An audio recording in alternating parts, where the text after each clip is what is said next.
សួស្តីបងប្អូនទាំងអស់គ្នាឥឡូវនេះខ្ញុំមករៀបចំក្រោយផ្ទះបាយតិចក្រោយផ្ទះបាយខ្ញុំអត់មានរៀបអីច្រើនទេទៅកំប៉ុកតិចតួចបោសសម្អាតជូតតុជូតអីចឹងណាហើយនេះចានដែលខ្ញុំលាងហើយទុកដាក់ហើយយើងនឹងទៅបេះបន្លែផ្លែឈើមួយចំនួនយកមកធ្វើសាឡមួយមុខដែលខ្ញុំមិនដែលបង្ហាញបងប្អូនទាំងអស់គ្នាទេវាមានខ្យល់មានអីហើរមកខ្លះចឹងទៅ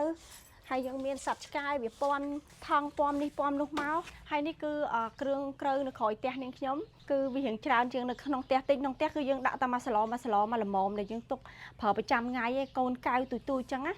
ហើយនេះគឺយើងមានខ្ទឹមសខ្ទឹមក្រហមចាមានស្ករសមកនេះជិត10គីឡូមានអំបិលក្រួសនេះសដានផ្ទះខ្ញុំចូលចិត្តស្លម្ជូរដាក់សដានព្រោះសដានវាជូរមុតល្អហើយនេះគឺខ្លាញ់ហើយនេះប្រហុកប្អូនថ្លៃខ្ញុំផ្ញើមកចិត្តអស់ហើយនេះប្រខំហើយយើងមានប្រហុកសាច់នៅក្នុងផ្ទះយើងមានរ៉ូឌីមានប៊ីចេងមានអំបិលទឹកត្រីទឹកស៊ីអ៊ីវចាហើយគ្រឿងទាំងអស់នេះ90%គឺរបស់ខ្មែរមួយចំណែកទូចទៀតអាចនឹងរបស់វៀតណាមនិងប្រទេសសិង្ហបុរីទឹកត្រីនេះក៏របស់ខ្មែរដែរទឹកត្រីនេះក៏ឆ្ងាញ់ដែរ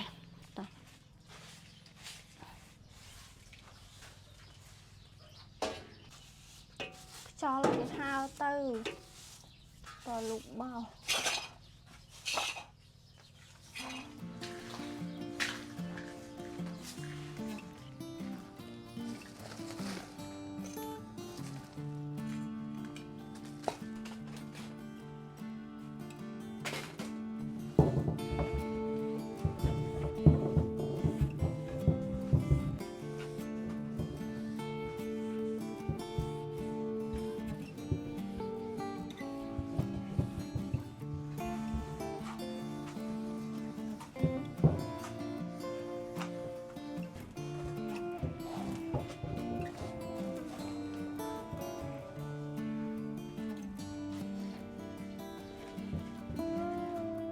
ធម្មតាចានឆ្នាំងច្រើនពេលដែលយើងមានកម្មវិធីអីតិចតួចហើយយើងលាងនៅក្នុងផ្ទះអត់កើទេបងប្អូនវាក្នុងផ្ទះយើងទូចចៀតលាងបានតែចានញ៉ាំបាយតិចតួចទេច្រើនអញ្ចឹងគឺខ្ញុំយកមកលាងនៅក្រៅផ្ទះយើងប្រើទឹកភ្លៀងដែលហូរមកចូលតយើងហ្នឹងចាចូលស្តែនយើងហ្នឹងហើយនេះចានឆ្នាំងដែលខ្ញុំលាងសម្អាតរួចរាល់ហើយខ្ញុំនឹងយកទៅរៀបក្នុងផ្ទះខ្លះហើយខ្ញុំទុកទទួលភ្ញៀវខ្លះឥឡូវនេះខ្ញុំសម្អាតផ្ទះរួចរាល់ហើយអញ្ចឹងខ្ញុំទៅបេះបន្លែទុកខ្លះចានខ្លះយើងត្រូវរើតុកចានខ្លះយើងត្រូវទទួលភ្ញៀវចា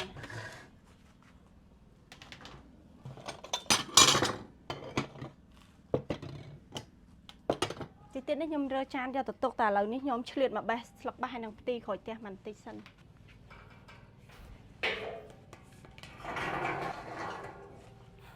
ទ្វារតាំងតប្រើកម្លាំងបងប្អូននេះល្អមែនតើហ្មងនេះខ្ញុំឃើញមួយថ្ងៃមុនល្អជាងនឹងទៀតតែខ្ញុំបោចវាតម្លាក់អស់ខ្លះហើយខ្ញុំអត់ចង់ឲ្យវាឡើងលើលបងឥឡូវខ្ញុំបោចវាមកឡើងត្មងណាលឿនយី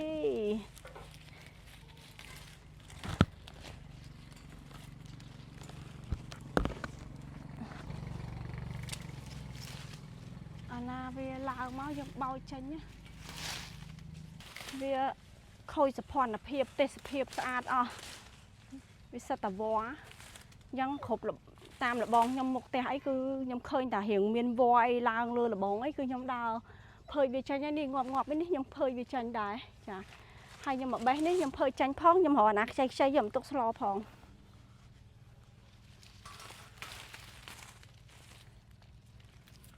នេះសិតចាស់ខ្ញុំអត់សូវស្លោច្រើនទេខ្ញុំស្លោមិនល្មមចាហើយបន្លែក៏ខ្ញុំបេះមកល្មមដែរ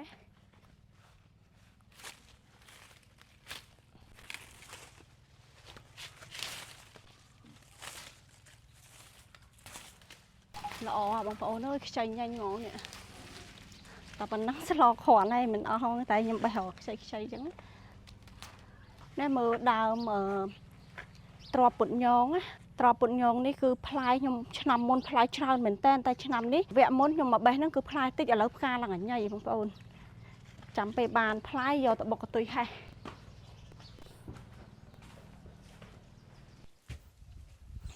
សួស្តីបងប្អូនទាំងអស់គ្នា ថ្ងៃនេះបានកងានមួយបងប្អូនហើយគិតថាមានកងានមួយហើយមកធ្វើម្ហូបចែកជូនបងប្អូនទស្សនាសម្រាប់កងាននេះមុខម្ហូបដែលឆ្ងាញ់គឺខ្ញុំយកមកធ្វើម្ជូរក្រាក់បងប្អូនចាហើយម្ជូរក្រាក់នេះគឺអត់មានគ្រឿងផ្សំអីច្រើនទេយើងស្រួលទេហើយឥឡូវខ្ញុំមកលើកកងានឲ្យបងប្អូនមើលសិនយប់មិញនេះក្មេងខ្ញុំទិញហើយក្មេងៗគាត់ធ្វើឲ្យបងប្អូនឡើងធំហ្មងនេះសិតតែសាច់ចាបើយើងញ៉ាំទាកាប៉ាឆ្ងាញ់ប៉ុណ្ណឹងចាស់ទ្រាំកងានហើយកងានធំហើយសាច់ពេញចេះទៀតកំពុងពេញឆ្ងាញ់បងប្អូនហើយមិនងាយបានញ៉ាំទេហើយខ្ញុំទិញនេះអត់សូវថ្លៃទេដោយសារម្ចាស់ផ្ទះគាត់លក់ខ្លួនឯងណាហើយអញ្ចឹងទៅក៏ខ្ញុំទិញយកមកមួយនេះយកមកធ្វើម្ហូបញ៉ាំលក្ខណៈគ្រួសារល្ងាចនេះមកជុំគ្នាហ្មងចាហើយគ្រឿងផ្សំបងប្អូនថ្ងៃនេះគឺមានដូចជាកងានហើយយើងអាចអត់បានទេម្ទេសក្រហមឆ្អើរនេះខ្ញុំយកគឺកិនស្រាប់ហើយនេះគឺឈាមវាចាក្រៅពីនោះគឺយើងមានម្ទេសខ្ទឹមសខ្ទឹមក្រហមរំដេងស្លឹកក្រូចហើយនិងគល់ស្លឹកគ្រៃសម្រាប់ម្ជូរវិញគឺខ្ញុំជ្រើសយកម្ជូរស្ដាន់នេះវាជូរដិតល្អអញ្ចឹងគឺយើងយកមកស្លម្ជូរក្រាក់ត្រូវហ្មងបងប្អូនយើងអត់បុកគ្រឿងដូចយើងស្លម្ជូរគ្រឿងទេអញ្ចឹងវិធីធ្វើនេះខ្ញុំបែបណាចាំតាមដានជាមួយនឹងខ្ញុំទាំងអស់គ្នាឥឡូវនេះខ្ញុំចាប់ផ្ដើមកាត់សាច់យើងដុំវ៉ាវ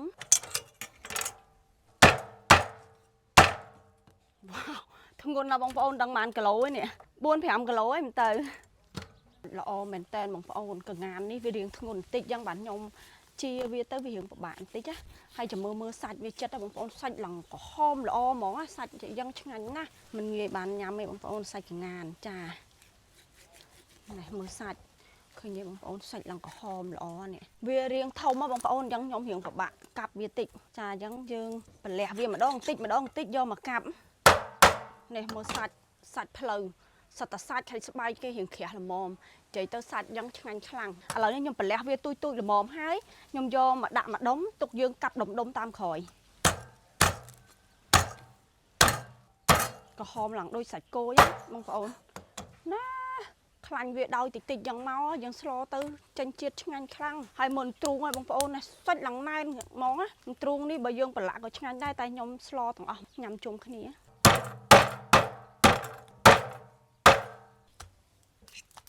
នេះបងប្អូនកងានយើងខ្ញុំកាប់ហើយបានឡើងមកថាសហ្មងនេះហើយនេះខ្ញុំទុកទ្រូងឲ្យភ្លៅបន្តិចទៀតខាងលើយើងត្រូវស្លមជូរគ្រឿងពេលណាចង់ញ៉ាំអីខ្ញុំកាប់កងានរួចរាល់ហើយកងាននេះគឺខ្ញុំត្រូវលាងសម្អាតវាម្សាទៀតដោយសារយើងកាប់ទៅខ្លាចវាមានកតិចមុននឹងខ្ញុំយកកងានដែលកាប់ហើយនេះទៅលាងម្សាទៀតគឺខ្ញុំកាប់គល់ក្រៃសិនកាប់វាយកទៅលាងជាមួយគ្នា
នេះគ្រឿងម្ជូរក្រាក់ខ្ញុំបានរៀបចំរួចរាល់ហើយគឺយើងមានស្លឹកក្រូចម្ទេសហើយយើងមានរំដេងគល់ក្រៃហើយយើងក៏មានខ្ទឹមសហើយនិងខ្ទឹមក្រហមផងដែរគ្រាន់តែខ្ទឹមសនិងខ្ទឹមក្រហមគឺខ្ញុំអត់លាងទេខ្ញុំមកហាន់យកហ្មង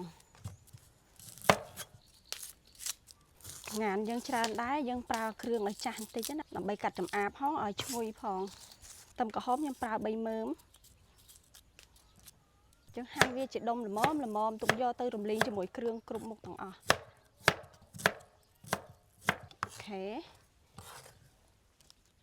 ចុងក្រោយគឺខ្ទឹមសយើងដំវាទូល្មមបកស្រកចេញ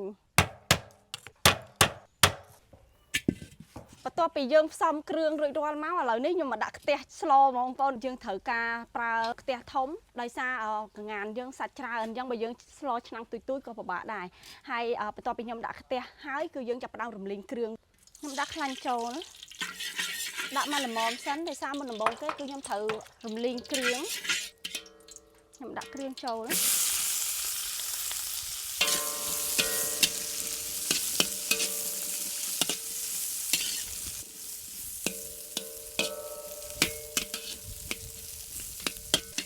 រឿងយើងឡើងក្រហមហើយឡើងឈ្ងុយល្អហើយខ្ញុំដួសចេញឥ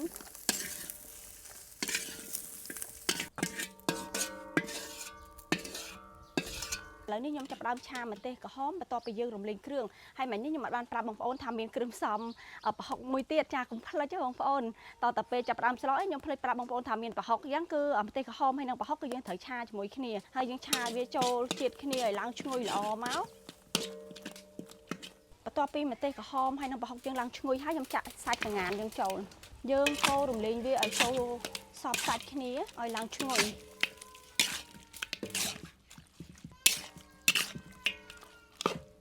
បន្ទាប់ពីសាច់យើងចូលគ្រឿងសព្វល្អហើយឥឡូវនេះខ្ញុំដាក់គល់ស្លឹកគ្រៃដែលយើងរំលែងគ្រឿងគ្រប់មុខមិញនេះចូល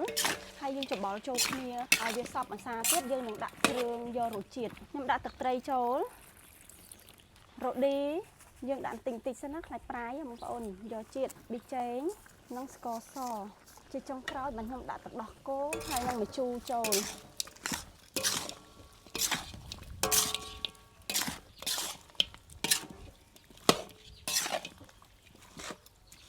បន្ទាប់ពីវាពុះចូលជាតិហើយខ្ញុំដាក់ទឹកចូលសម្រាប់ស្លម្ជូរក្រាក់កងានយើងនេះគឺយើងអត់ស្លទឹកច្រើនទេយើងស្លភក់ភក់ហើយមួយទៀតគឺយើងត្រូវប្រើភ្លើងខ្លាំងបំផុតបើយើងប្រើភ្លើងអត់សូវខ្លាំងវាសាច់កងានយើងស្វិតណាបងប្អូនចាឥឡូវនេះគឺខ្ញុំទុកវាចោលបែបនេះឲ្យវាពុះផុយសាច់ចូលជាតិគ្នាហើយបានចុងក្រោយខ្ញុំដាក់ទឹកដោះគោខាប់ចូលហើយនឹងសាដានចូលហ្មងហើយសាដានវារៀងជូរដិតខ្លាំងណាបងប្អូនពេលយើងដាក់ប្រយ័ត្នផងខ្លាចវាជូរខ្លាំងពេកកងានយើងគឺវាបានផុយល្មមហើយទឹកវានៅច្រើនឡើយទេអញ្ចឹងគឺខ្ញុំត្រូវមកងាស់វាតិចទៀតតែយើងដាក់ម្ជូរសាដាននេះហើយយករសជាតិវាឲ្យហើយដាក់សាដានចូលមកល្មមកុំដាក់ច្រើនពេកខ្លាចវាជូរជ្រុលណាបងប្អូនបន្ទាប់មកទៀតគឺខ្ញុំដាក់ដោះគោខាប់ចូលហើយខ្ញុំមកងាស់វាទុកចោលមកសន្ទុះទៀតអត់តាន់លើកចេញភ្លាមទេតែដោះគោខាប់នេះបងប្អូនដាក់តាមមកល្មមបានហើយបើបងប្អូនអត់ចូលចិត្តរៀងផ្អែមហើយតលាន់ហើយស្ករគឺខ្ញុំដាក់តិចទេមិញឥឡូវនេះខ្ញុំកូរវាឲ្យចូលសព្វគ្នាកងានយើងរៀងខ្ចីសាច់វាអត់សូវស្វិតហ្មងទេអញ្ចឹងតាមអំពុះធំទៀតគឺខ្ញុំអាចលើកយកមកញ៉ាំបានហើយបន្ទាប់ពីខ្ញុំដាក់សណ្ដាន់ហើយនឹងទឹកដោះគោខាប់ហើយយើងមកងាស់ទុកចោលបែបនេះប្រហែលជា10នាទី15នាទីទៀតចាំយើងលើកនេះគឺស្លម្ជូរក្រាក់កងានខ្ញុំបានឆ្អិនរួចរាល់ហើយសាច់វាគឺល្មមដែលយើងយកមកញ៉ាំបានណាអត់មកងាស់យូរទេដោយសារកងានយើងរៀងខ្ចីដែរចាឥឡូវនេះចូលរួមភ្លក់ជាមួយនឹងខ្ញុំទាំងអស់គ្នាខ្ញុំគ្រាន់តែភ្លក់ចែកជូនបងប្អូនណាតិចទៀតបានបងប្អូនខ្ញុំមកជុំគ្នា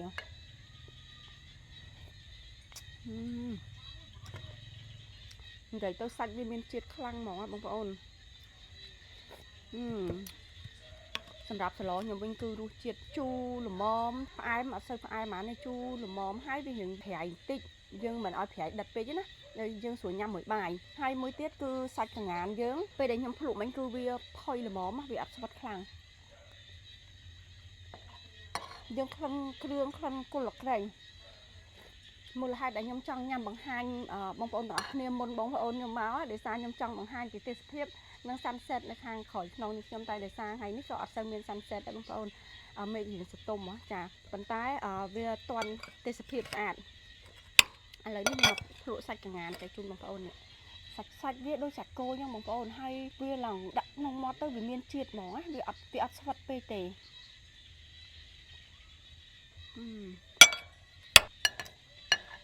កន្លងមកមុខនេះគ្រឿងដិតជូរចេញពីសាដានឆ្ងាញ់មែនតើវាមានជាតិផ្អែមតិចលាយឡំជាមួយទឹកដោះគោដែលយើងដាក់ចូលវារៀងខ្ទិះណាឆ្ងាញ់ណាបងប្អូនអានមួយនេះសិតតែសាច់គ្រប់កន្លែងចាខ្ញុំរកសាច់កន្លែងណាស្រួលទៅពីទៅជូនបងប្អូនកន្លែងណាក៏សាច់ដែរតែខ្ញុំចង់ប្របាក់ទាញខ្ញុំយកនេះ